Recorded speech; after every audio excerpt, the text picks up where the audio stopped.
Mga katrops, welcome back ulit sa aking channel, Sports React PH. At ngayon nga ay pag-uusapan natin ang balitang bagong super team na mabubuo ng Golden State Warriors. Pag-uusapan na rin nga natin dito sa ating panibagong video ang balitang mas lumakas na nga po ngayon, ang Washington Wizards.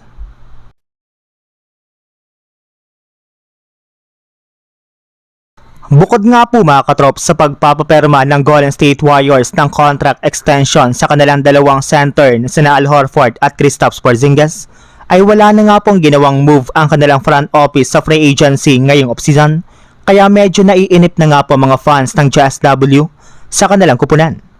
Pero ayon na rin naman nga po sa ibinulgar na balita ng isang NBA insider, pananatilihin nga po ng team ang majority sa kanilang mga players.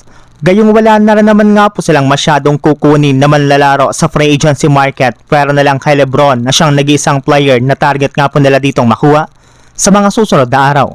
Malaki pa rin naman nga pong tiwala ng kanilang front office sa kanilang kasalukuyang lineup at naniniwala nga po sila na mas lalo itong lalakas sa tulong ni Lebron.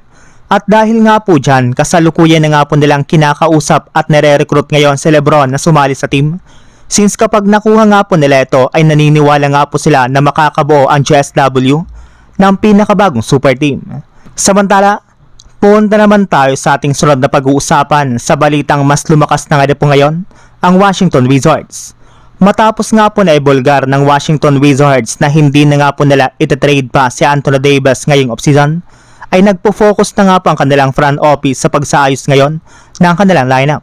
In fact, sinusunod na rin naman nga po ng kanilang team ang lahat ng kahilingan ni Davis, kagaya na lang ng pagkuha ng bagong center sa pamamagitan ng ginawang trade nila sa Lakers, kung saan nasungkit nga po nila dito si DeAndre Ayton gamit ang kanilang player na si Jaden Hardy at 2 second round picks. Matagal na nga po na ayaw ni Anthony Davis na maglaro bilang center, since mas gusto nga po niyang maging isang power forward lamang na siyang dahilan bakit hinihiling nito parati sa kanyang mga dating teams na kumuha sila ng at least 2 center.